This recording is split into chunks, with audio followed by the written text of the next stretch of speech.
You know the drill. Take out a mortgage, buy a nice house in the suburbs, work a desk job for the next 40 years to pay it off, retire, and die. It's the American dream. That's not a dream, that's a nightmare. But in a world full of white picket fences, there's people who think differently. They're the innovators, the creators, the doers. The people who value experiences over things and simplicity over riches. The van lifers, the container home architects, and everything in between.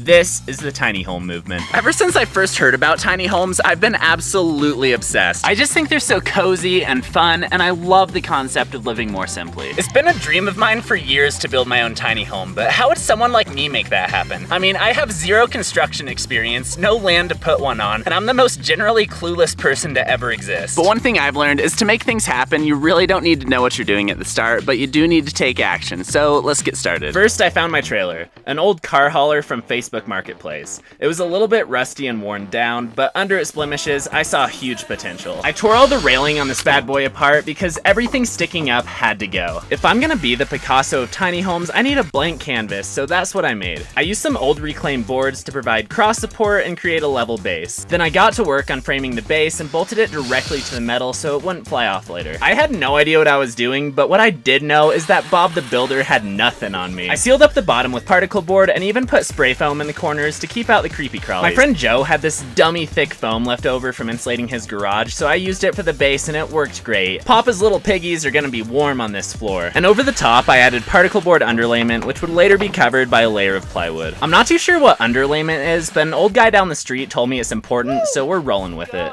We're going to build a wall. It's going to be built. My walls had to be built around the fenders of the trailer, so I started from the bottom and worked my way up from there. I designed and built each of these walls flat on the driveway and then carried them over to the trailer from there.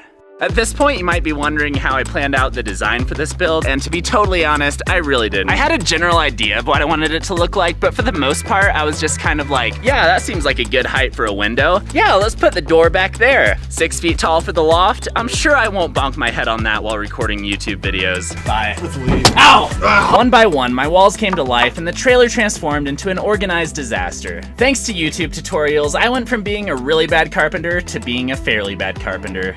Was it easy for an ostrich-looking fellow like myself to do all this work? No. Was it a good workout? Also no. I'm pretty sure I actually broke my back lifting these things. Today, I'm framing the roof, and for the joists, I'm using these 2x6 boards. On each side of these 2x6s, I'm carving out a little doobly-doo, just so that it fits better with the framing. My boards were looking thick, and my doobly-doos were looking deep, and we all know that's the recipe for a perfect roof. This rusty old trailer was finally starting to look like a house. A really small one, but still. So the next thing I did to add just a little bit of structural support is I took some of this plumber's tape and I wrapped this stuff around all the corners just so that when this is out on the road going around bends and stuff, it'll stay together and have a little bit more structural support when it's trying to swing out. And I did the exact same thing with these little braces on the upper corners because triangles are strong. And on every single corner I put one of these braces because I'm not trying to see my hard work fall apart. And just like that, my beautiful, beautiful skeleton is all done and it's time to add the meat. That sounds messed up. Most people go with thicker plywood for the sheathing, but I went with 1/4 inch just because it's lighter and cheaper. This entire process took me about 3 days, but you guys get a 10-second montage.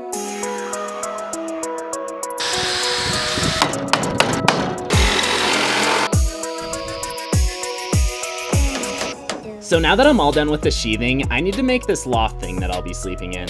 So I already built the frame and I put some extra boards on the sides so that it's all secure all around. Next, I'm gonna take some plywood and put it on top. And I used 1 inch to make sure it could hold up my dump truck. I had to do a lot of trigonometry to figure out the angles for the boards up top, so good thing I was a nerd in high school. I added this cute little square to the frame for the skylight to go into, and we were ready for the roof. For the roof, I used 1/2 inch plywood because I felt like this is something that should actually be sturdy. And it's right about this time that I started gaining some self-confidence. Not gonna lie, I really didn't think I'd make it this far. I thought I was an absolute clown with power tools who had no chance of making this happen. But what I proved to myself is that I was a clown with power tools who was gonna make this happen after all.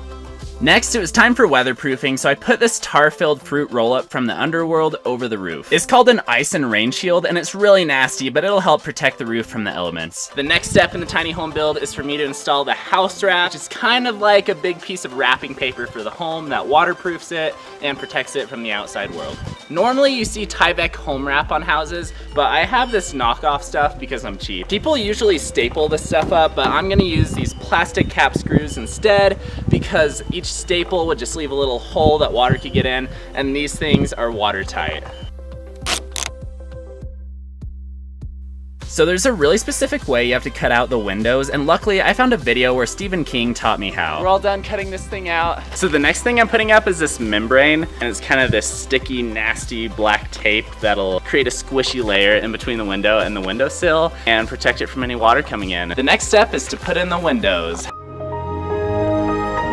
For each window, I put a line of silicone caulk around the edge and then applied the membrane to make them watertight. My fortress was looking more beautiful by the minute. Then I did the exact same thing with the door, which was really nice because then I could finally go inside again. And it's important to note that I used tempered glass for all the glass in this build since it'll be out on the road and needs to be strong. Then I watched enough YouTube tutorials in a single night to become an expert on metal roofing. I flashed the edges and then screwed the panels down with watertight roofing screws. Then I found a cool tool at Home Depot to cut the metal with, and I was really excited because this looks dope at 60 frames per second. Then I added flashing to the skylight, and that's really important because that's where I'm gonna be sleeping. I actually had to drive all the way to Idaho to get these roofing materials because in Wyoming we don't have many stores. That's right, I had to saddle up a moose and ride it over the hills to get this roof, but it was all worth it. All right, the next step is to put the siding on, and I feel like the siding is really what's gonna give this home a unique feel and really make it come alive. Just like I did with the roof, I became an overnight expert on metal siding. You pretty much just put up these metal brackets on the perimeter and then slide a sheet of metal into them. This process was pretty tedious, but it was also really fun. It kind of feels like building Legos. Also, can we just talk about how mentally good for me this build was? Not only was I learning a new set of skills every day, but time spent working became very calming and therapeutic. I think just the process of building a tiny home could have huge positive impact on anyone. You should try it out. I'm really glad I'm painting it because honestly, I low-key hate this color scheme. It looks like I'm trying to open a mobile unit for Red Lobster. What are your thoughts on the exterior right now?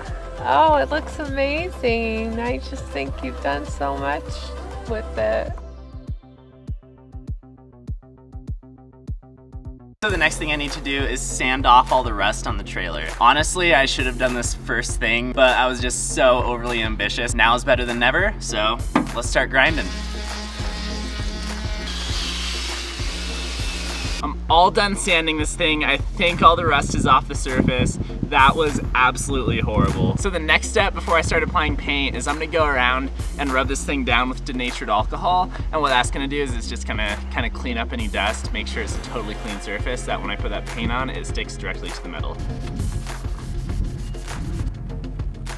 And in the middle of working, look who came to check out the tiny home. Hey, what's up? It's your boy. All right, let's go check this thing out. Looks pretty bougie from the outside, bro. Ooh. Oh, snap. You got that little window there. You can stargaze. Look, I'm a big guy.